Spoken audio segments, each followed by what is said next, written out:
Good morning, everyone, and welcome to our daily word on this Tuesday morning.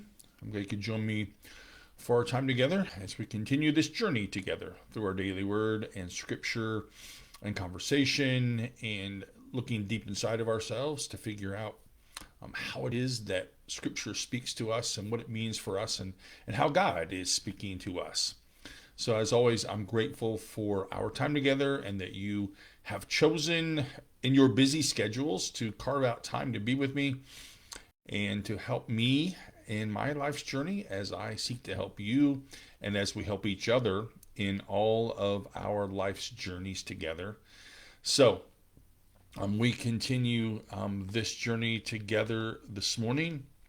And for this morning, I've chosen just one verse from Psalm 100. Psalm 100 has a lot to say to us, but I've just chosen this one verse from Psalm 100. And I think, based on my conversations the last few days with folks, it's interesting how, at least for my life, a pastor's life, it kind of goes in cycles.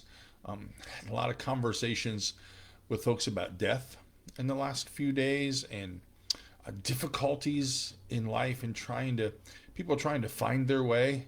And so it's interesting how scripture then, for me, helps me as I try to at least listen, if nothing else, to other people. So from Psalm 100 and it's verse 3, we hear these words: Know that the Lord is God.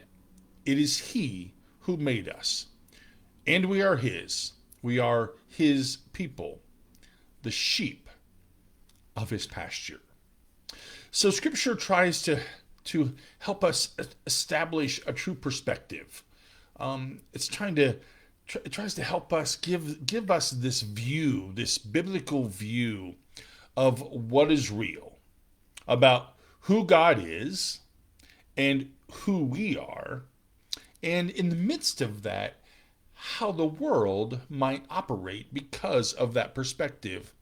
And that perspective then um, helps us to then be informed about everything about who we are and who God is. It could change our attitude, illumine our attitude. It helps us determine our actions, and most likely, most definitely, is the undercurrent for our emotions. One of the keys that I think the scripture speaks to us about, and what I've tried to share with people about in the last few days, is that God is God. Now, we have a role to play. We are the sheep of His pasture, as the scripture says to us, but we are not God. And the world doesn't revolve around you and around me. But the good news comes to us. The good news comes to us in this scripture, and it's powerful for us.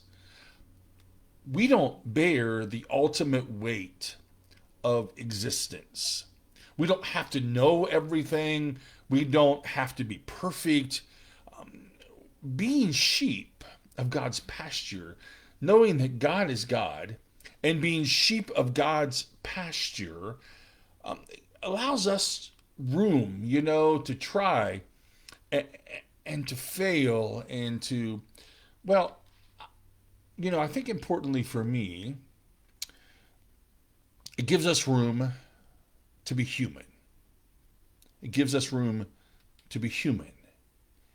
And I think that's so important for us in our lives. The last few days, as I talked about, I've been in this conversation about death, how it comes, what it does to us, um, the frailty of our lives, the unfairness of death that happens suddenly and unexpectedly.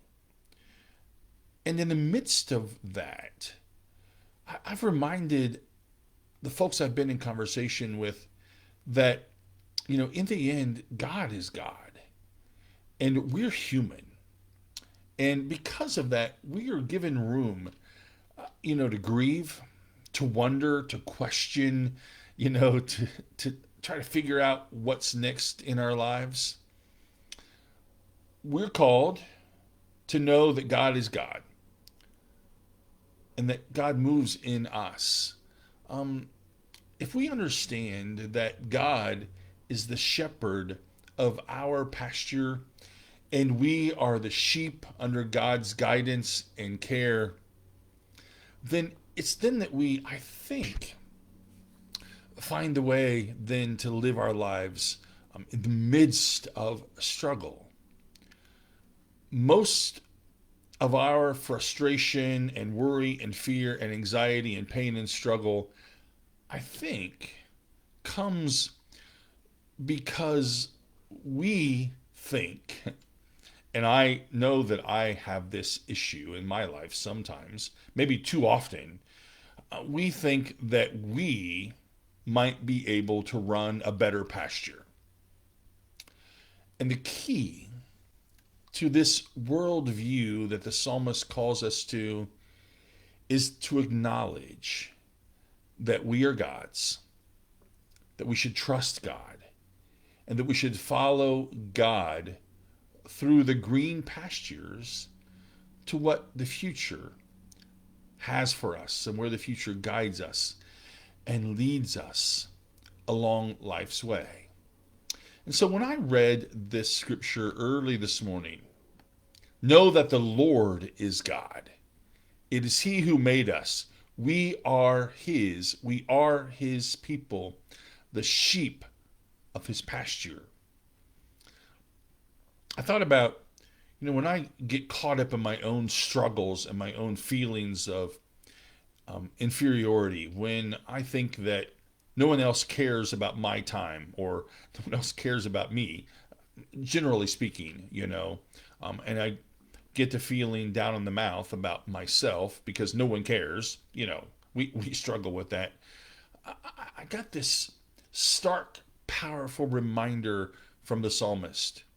Know that the Lord is God. Not you, Jim. Not your poutiness, not your circumstances, not your struggles. Know that the Lord is God. And then when we know that, and then we understand, as the psalmist says, that it's God who made us. We are God's sheep. We are the sheep of God's pasture. I think it helps us, in the midst of our difficult days, to find answers about where it is that we need to be and where we need to adjust our focus.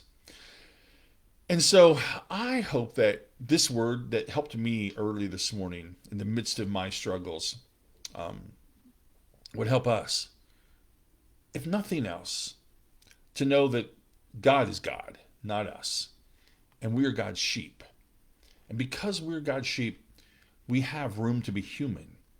And that we shouldn't be afraid to admit, our weaknesses because of our humanity. And so that's our word for today. Thanks for joining me, as always, for our time together. Thanks for saying good morning, for carving out time to be with me. And so, our word for today, know that the Lord is God. You were created by God. You are the sheep of God's pasture. You and I, are God's people. And we should take that fully in the midst of our humanity to help us live our lives. So I look forward to seeing you tomorrow morning at 10 o'clock. So know of God's grace and love that surrounds you. Know of my love for you. And I will see you tomorrow morning at 10 a.m.